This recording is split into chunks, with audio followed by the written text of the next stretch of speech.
Hello guys, नमस्कार। स्वागत है आपका मेरे YouTube channel spoken English with Mahesh Kumar. आज का हमारा टॉपिक रहेगा फ्यूचर कंटिन्यूस टेंस। बहुत ही इम्पोर्टेंट टॉपिक है। और फ्रेंड्स, अगर आप वीडियो फर्स्ट टाइम देख रहे हो, अगर आपने चैनल सब्सक्राइब नहीं किया है तो आपसे रिक्वेस्ट है कि आप चैनल को सब्सक्राइब करें और बेल आइकन का बटन भी प्रेस कर दें। उससे जब भी हम न्यू वीडियो अपलोड करेंगे तो आपके पास नोटिफिकेशन आता रहेगा। तो फ्रेंड्स, इंग्लिश सीखने की कोई भी वीडियो आपने मिस नहीं करनी है। तो चलिए फ्रेंड्स, अब हम बात करते हैं फ्यूचर कॉन्टिन्यूस टेंस को पहचान कैसे सकते हैं, हम रिकॉग्नाइज कैसे करेंगे इसको। इसके हिंदी सेंटेंसेस की क्या पहचान होती है कि जिनको हमें देखते ये लगे कि ये जो सेंटेंसेस है वो फ्यूचर कॉन्टिन्यूस टेंस में आएंगे। तो देखिए, आप फ्यूचर कॉन्टिन्यूस टेंस के हिंदी सेंटेंसेस की पहचान करने के लिए हिंदी वाक्यों के रहा होगा, रही होगी, रहे होंगे आदि शब्द आते हैं। इस प्रकार के जो टेंस हैं उनसे हमें भविष्य में कोई कार्य जारी रहेगा उसके बारे में पता चलता है। जैसे आप देखिए, अजय खाना खा रहा होगा, निशा पढ़ रही होगी, वे गाना गा रहे होंगे, मैं नहा रहा हूँगा। अब देखिए, आप एग्जाम्पल देखिए, वह स्कूल में रह रहा होगा, वाक्य के लास्ट में रहा होगा आया है। वह खाना खा रहा होगा, वाक्य के लास्ट में रहा होगा। हम इस गांव में रह रहे होंगे, वाक्य के अंत में रहे होंगे आया है। सपना स्कूल नहीं जा रही होगी, अंत में आया है रही होगी। तो आपने क्या देखा कि इसके सभी सेंटेंसेस हैं उनके लास्ट में रहा होगा, रहे होगे, रही होगी, रहा होगा, इस तरह के आ रहे हैं। इट मीन्स ये सभी सेंटेंसेस हैं वो फ्यूचर कॉन्टिन्यूस में आते हैं। इन सेंटेंसेस से हमें पता चलता है कि सेंटेंस में जो दी हुई क्रिया है, वर्ब है, वो फ्यूचर में जारी रहेगी। मतलब वहाँ काम खत्म नहीं हो रहा है, काम कंटिन्यू फ्यूचर में चल रहा है। अतः ये सभी सेंटेंसेस हैं वो फ्यूचर कॉन्टिन्यूस टेंस में आते हैं। तो देखिए, नेक्स्ट स्लाइड में हम इनको बनाते कैसे हैं। चलिए फ्रेंड्स, अब हम बात करते हैं अफर्मेटिव सेंटेंस की, सकारात्मक वाक्य की, जिनमें इंग्लिश सेंटेंस में नोट का यूज़ नहीं होता, हिंदी वाक्यों में नहीं का प्रयोग नहीं किया जाता है। इस तरह के जो वाक्य हैं बिल्कुल सकारात्मक, जिनमें कोई क्वेश्चन भी नहीं पूछा जाता है। तो इन सेंटेंसेस को बनाने के लिए हम जिस फॉर्मूले का यूज़ करते हैं वो मैंने यहाँ पे लिखा हुआ है। तो आप सबसे पहले इसमें देखिए, इसमें सबसे पहले हम लिखते हैं सब्जेक्ट। सब्जेक्ट के बाद में हम हेल्पिंग वर्ब यूज़ करते हैं विल बी।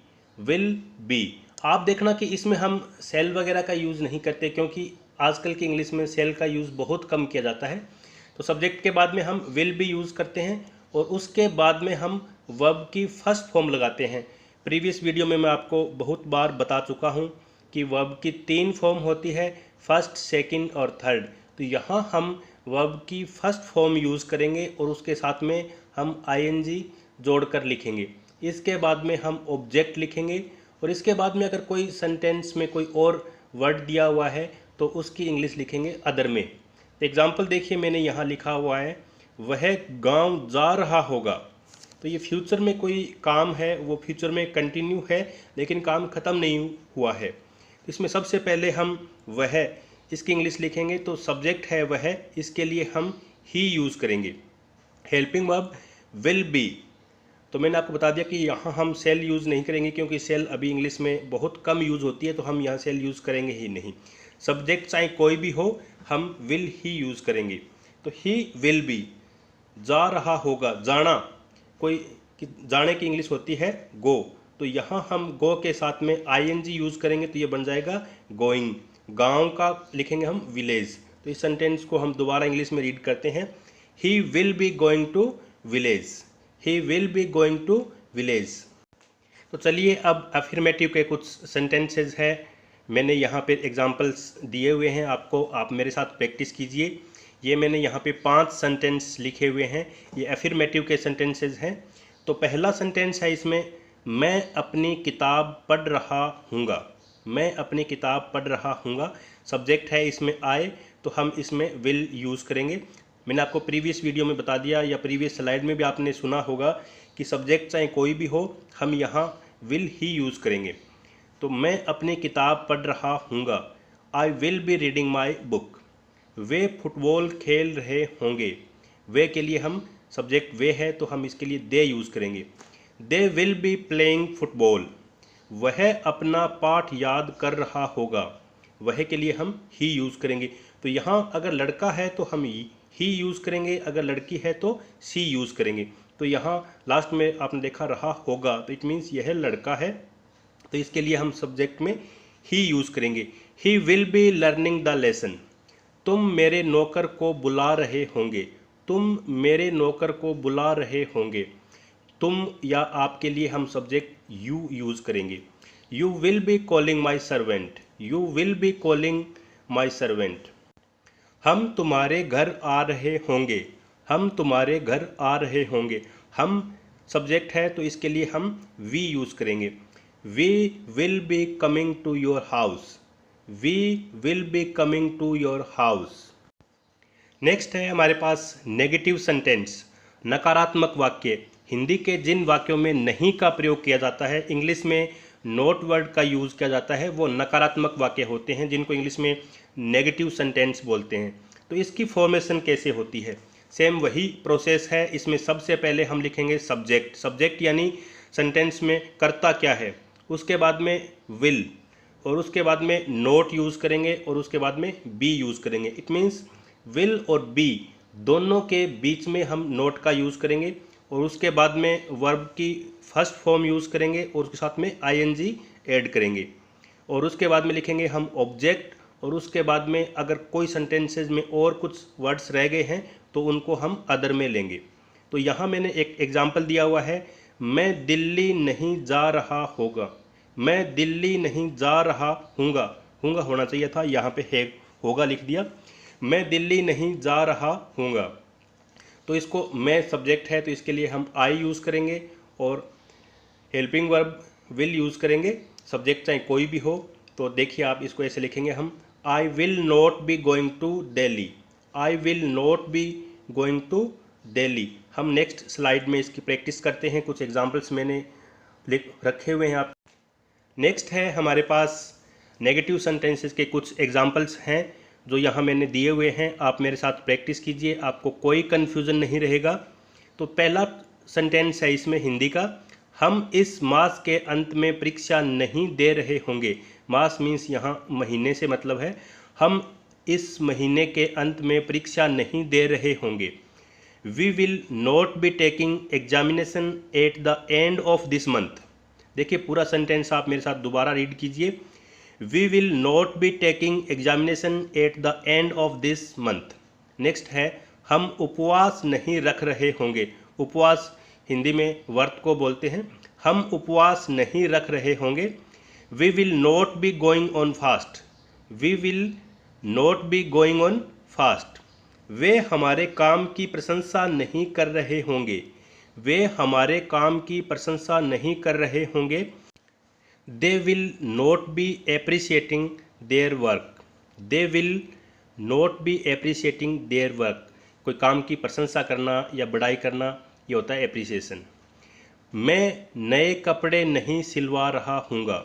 मैं नए कपड़े नहीं सिलवा रहा हूँगा। I will not be getting new clothes stitched. I will not be getting new clothes stitching. हम आपस में नहीं लड़ रहे होंगे। हम आपस में नहीं लड़ रहे होंगे। We will not be fighting with each other. We will not be fighting with each other. अब हम बात करते हैं इंटेरोगेटिव सेंटेंस की। सॉरी, यहाँ मैंने हिंदी में नकारात्मक लिखा हुआ है, तो इसको आप प्रश्नवाचक वाक्य पढ़िए। इंटेरोगेटिव होता है प्रश्नवाचक, नकारात्मक यहाँ पे पोस्टर में गलत प्रिंट हो गया है, तो इसको हम प्रश्नवाचक वाक्य पढ़ेंगे। तो इंटेरोगेटिव सेंटेंस को बनाने का फॉर्मेशन क्या होता है वो मैंने यहाँ लिखा हुआ है। इसमें सबसे पहले हम यूज़ करते हैं WH फैमिली। WH फैमिली मैंने आपको प्रीवियस वीडियो में बताया है, और यहाँ हम रिवाइज के तौर पे एक बार और फिर डिस्कस कर लेते हैं। WH फैमिली में देखिए, जैसे व्हाट क्या, वेयर कहाँ, व्हेन कब, इस तरह के वर्ड्स आते हैं। उसके बाद में हम यूज़ करते हैं विल। ये हमें देखना पड़ेगा कि हिंदी सेंटेंस में डब्ल्यू एच फैमिली के वर्ड यूज़ हो रहे हैं या नहीं हो रहे। अगर नहीं हो रहे हैं तो हम सेंटेंस को विल से स्टार्ट करेंगे। उसके बाद में सब्जेक्ट के बाद में बी, और उसके बाद में वर्ब की फर्स्ट फॉर्म यूज़ करेंगे, उसके साथ में आईएनजी ऐड कर देंगे, उसके बाद में ऑब्जेक्ट, और उसके बाद में अदर मीन्स अगर सेंटेंस में कोई और कुछ बचा हुआ है तो हम उसको लास्ट में लिखेंगे। तो यहाँ मैंने एक एग्जाम्पल लिखा हुआ है आपके लिए। क्या वह अपने माता पिता की देखभाल कर रहा होगा? क्या, अब स्टार्टिंग में क्या आया है तो इट मीन्स आपसे क्वेश्चन पूछा गया है, क्या वह अपने माता पिता की देखभाल कर रहा होगा? तो इसमें डब्ल्यू एच फैमिली का वर्ड यूज़ नहीं हुआ है, तो हम स्टार्टिंग में विल यूज़ करेंगे। तो will he be looking after his parents, माता पिता होते हैं parents. Will he be looking after his parents.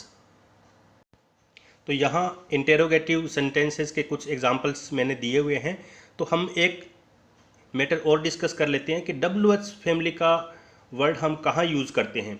तो मैं आपको प्रीवियस वीडियो में बता भी चुका हूँ, हम यहाँ थोड़ा रिवाइज के तौर पे और डिस्कस कर लेंगे कि जिन सेंटेंसेस का आंसर आप यस या नो में दे सकते हो, वहाँ हम डब्ल्यू एच फैमिली के वर्ड यूज़ नहीं करेंगे। अगर आप सेंटेंस का आंसर यस या नो में नहीं दे सकते तो वहाँ हमें डब्ल्यू एच फैमिली का जो वर्ड है उसका यूज़ करना पड़ेगा। तो यहाँ मेरे पास कुछ एग्जांपल्स है, आप देखिए और प्रैक्टिस कीजिए मेरे साथ। क्या रमेश अमेरिका जाने के बारे में सोच रहा होगा? क्या रमेश अमेरिका जाने के बारे में सोच रहा होगा? तो इसको हम इंग्लिश में कन्वर्ट करते हैं। Will Ramesh be thinking of going America? Will Ramesh be thinking of going America? क्या रोगी नियमित रूप से दवाई ले रहा होगा? क्या रोगी नियमित रूप से दवाई ले रहा होगा? Will the patient be taking medicine regularly? Will the patient be taking medicine regularly? क्या मजदूर कारखाने में काम कर रहे होंगे? क्या मजदूर कारखाने में काम कर रहे होंगे? Will the workers be working in the factory? Will the workers be working in the factory? क्या वे सरकार की आलोचना कर रहे होंगे? क्या वे सरकार की आलोचना कर रहे होंगे? Will they be criticising the government? Will they be criticising the government? क्या वे एनसीसी में भाग ले रहे होंगे?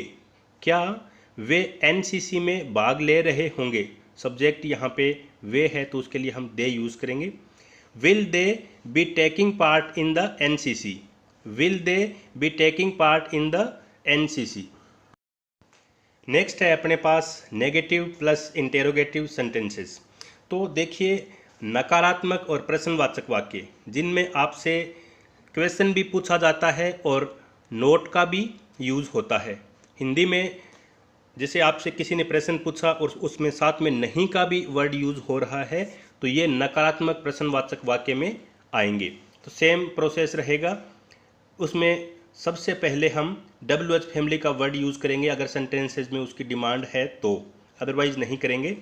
उसके बाद में विल, और विल के बाद में हम सब्जेक्ट यूज़ करेंगे। सब्जेक्ट के बाद में हम नोट लगाएंगे यहाँ, और नोट के बाद में बी यूज़ करेंगे, और उसके बाद में वर्ब की फर्स्ट फॉर्म, और वर्ब की फर्स्ट फॉर्म के साथ में हम आईएनजी यूज़ करेंगे, और उसके बाद में ऑब्जेक्ट यूज़ करेंगे, और उसके बाद में अदर कुछ अगर सेंटेंसेज में है तो हम लास्ट में यूज़ करेंगे। तो यहाँ मैंने एक एग्जाम्पल दिया हुआ है।